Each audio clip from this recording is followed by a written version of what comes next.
Okay, good day guys, welcome to today on Princess Anu TV, and in today's edition we are going to be talking about 20 terminologies every student pilot should know.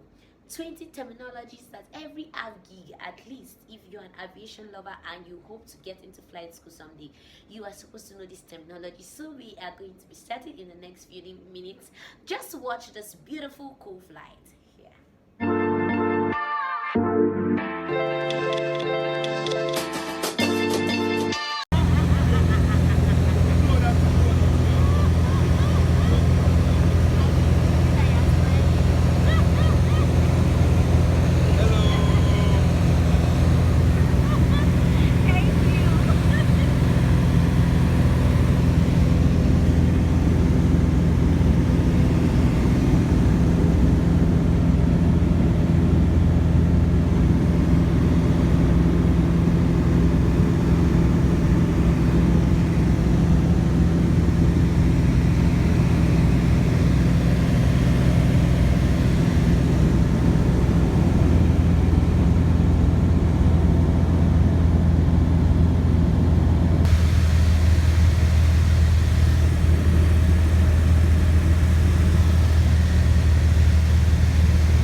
Okay, welcome back guys, and if you're new to this channel, welcome. This is Princess AnuTv. We talk about aviation, motivation, and the whole adventure. And if you've not yet subscribed, make sure you click on the subscribe button and click on that bell so that whenever I post any video, you'll be able to see it. I'm so happy and grateful for those that have been sending in their emails. Yes, I know I'm helping you, but it gives me so much joy that you can watch my videos and see one or two things to ask questions on. So I've been getting your emails and I'm happy about that, and I hope my replies have really been helping you. Thank you so much guys. So I said we're going to be talking about 20 terminologies every student pilot or every aspiring aviator should know about. And the number one is apron. An apron is a place where we park our aircraft, and also you leave out of that area and you come back into that area. Like, the aircrafts are parked there. When you go for your pre-flights, they are always there.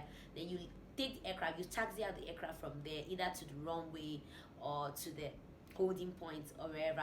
So you need to always know about the apron in case they say, can you go to the apron and get me something, where the apron is. Another part I want you to know, number two, which is the hangar. The hangar is where the aircrafts are actually parked and where maintenance goes on for the aircrafts. Mostly engineers are always there, and sometimes you hear things like, they released only 2 aircraft today, they released only 3 aircraft today. The aircrafts are actually at the hangar, and most of the time when they go to the hangar, they go for like 100-hour check, 50-hour check, C check, A check, all those checks that the engineers all know about. I'm not an engineer yet, so I can't really tell you much about that. So you just know that the hangar is where the aircrafts are usually parked. So in case somebody asks you, please can you go to the hangar and get me something, you know where to go. Another place, number 3 is a tech log. A tech log, like the name implies, a technical log. We do most of our flight recordings. If you take a particular aircraft, you're not supposed to go fly with without the tech log. The tech log, the technical log, you record the flight time, you record the amount of landings inside the tech log. You also record how many people flew. Like, let me say me and somebody flew, we put our name on the tech log. Then in case you have any issue with the aircraft, you can signify it there and snag the aircraft because you have that tech log. So the tech log is a very important document. In fact, when you're going for your PPL or your CPL check ride, you must have to go with the tech log. The tech log should always be in the aircraft. Number 4 is pre-flight. And as you all know, pre-flight, the name pre-flight, before flight. This is a check you carry on before the flight. You go, you check the you actually always go with a checklist when you are going for a pre-flight. So you check the fuel, you check the it's basically checking the whole state of the aircraft so that you are sure that the aircraft is in good shape, good state before you take it on, for anything that you need to do. Another thing we have to talk about is your checklist. Checklist also is very, very important. These are, like I said, before you go for the pre-flight, you go with the checklist. So you cannot go for a pre-flight without the checklist. A checklist is saying that this aircraft, okay, check this, check that, check this, check that. We all know what the checklist is. I hope you know. And I made a video before concerning how to use a checklist, so I'm sure you know what the checklist looks like. Another thing is Nav Log. As the name implies, navigation log. You see, most of the time, most of those words are cut and joined to make a whole full word. So like I said before, tech log, a technical log. Now nav log, navigation log. So in this navigation log, when you're going for a cross country or you're going for a navigation, that's like flying from point A to point B successfully, safely, efficiently, you will record what the places you're going to, the heading, your ground speed, your task, every single thing that you're going to be needing that contains that whole flight. So you will need that. You will need to always know that. Anyways, when you come, they're going to really teach you how to fill your nav log, but you have to know that there is something called a nav log. So when they say, please, can you get me a nav log, you're like, come, what's a nav log? You know, that kind of a thing. Number 7 is a flight plan. Before you go for any navigation, you are going to be filling a flight plan. And a flight plan says, I'm going from Abuja to Lagos, I'm going from Kaduna to Kano, I'm going from, you fill it in, you give it to the AIS, they give it to the controllers so that they are sure of your movement. In case of any itches along the line, they can call for search and rescue, emergencies and all those things. So in a flight log, the flight plan, is very important for you to always, have it in hand. While before you go for any navigation, you must submit it. If not, you're not even going to be cleared to go. So you need to know about that. Another thing is your SPL. SPL is the student pilot license, and you can't actually start flying even as a student pilot without your SPL. So even before you start flying, you are going to have an SPL, which the school is going to apply for you based on the fact that you've met your requirements, to come in, and also based on the fact that your medicals is fit. So they send it to the body, which is NCAT, and they are going to bring it back, and you're going to get your SPL. Another thing you have to know is an IFR. What is IFR? Like the name implies, instrument is actually an abbreviation, which is Instrument Flight Rules. Instrument Flight Rules. So you're going to fly that, not see now. You're not going to see while you're doing this. You're going to be flying solely with the use of your instrument. That's what an IFR means. And when you have an IFR, obviously you're going to have a VFR. So that is the number 10, VFR, Visual Flight Rules. Now I'm doing see me, I see you. So that's something you need to know about a visual flight rule. I'm seeing the person is seeing me, and we are good to go. So another thing is NVFR, that is Night Visual Rules. Actually, in Nigeria, night VFR is not allowed, so we are not really going to be talking much about that, but like the name, Night VFR. So night visual rules, like I should be able to see things even at night. I'm not depending solely on my instrument. Another thing is SEP, SEP, single engine piston.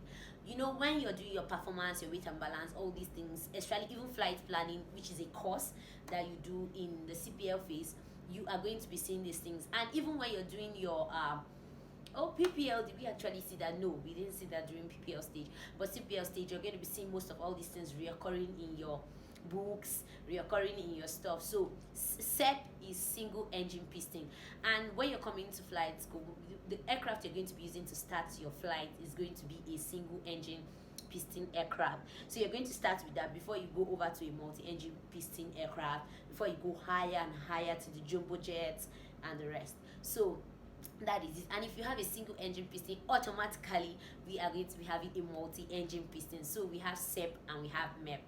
You are going to be seeing most of these things, especially in ground school, and I'm sure even when you go ahead to the airlines and the rest of them. Also, another thing is NCAA. This is a regulatory body that you have to know, especially if you're in Nigeria, the way they have FAA, CAA, and all these other things in other countries. So we have NCAA, which is the Nigerian Civil Aviation Authority here in Nigeria. So this is the body that gives you your license. This is the body that tells you the privileges, all those things you need to know about NCAA. Then another thing is the NCAR, which is the Nigerian Civil Aviation Regulation. This one is not now the authority, this is the regulation. So the authority brings about the regulation. You always need to know what is your what is actually your restrictions as either an SPL holder, a PPL holder, a CPL holder. You need to know what are your privileges, what are your restrictions, what can you do, what can you not do. You find all these things actually in the NCAR. Another thing you have to know is about the hour building. You know, people come and say, we have to do hour building, and you're like, come, what's hour building? Yes, because you need a certain amount of hours to be able to qualify for your CPL. And the hour requirement for CPL, if you're not in a flight school, is actually 200 hours, which you can find also in the NCAR. But if you're in a approved training organization, which is an ATO, you're supposed to have at least 150 hours. So during the period of gathering all these things, we call it hour building. You need to meet up these hour requirements, especially for the P1 hours and your total hours joined together. You need to meet up these requirements for you to get your either your PPL or your CPL. Majorly is usually found hour building usually found mostly in the CPL stage. Another thing you have to know, which is coming up now, you know, we are in the 21st century and things are improving drastically, and this is the EFIS, which is the Electronic Flight Instrument System. Now it's also known as the glass cockpit. You can see that people are no longer flying analog. A lot of things are changing, things are getting better, so you fly electronic flight instrument system. So you need to know about this in case they say, now we are doing EFIS. You're like, come on, what's EFIS? Yeah, that's what it is, electronic flight instrument system, which is also known as a glass cockpit. Another thing you have to know, which is very important, if they say go get me a meter, you're like, meter, that is a meteorological terminal aerodrome report. You see what the current weather is like. It lasts for at least 1 hour. Just the time it was from the time it was released, it takes just 1 hour. In fact, most very busy aerodromes, they release their meter every 30 minutes. People are going to collect meter to check what the current state is.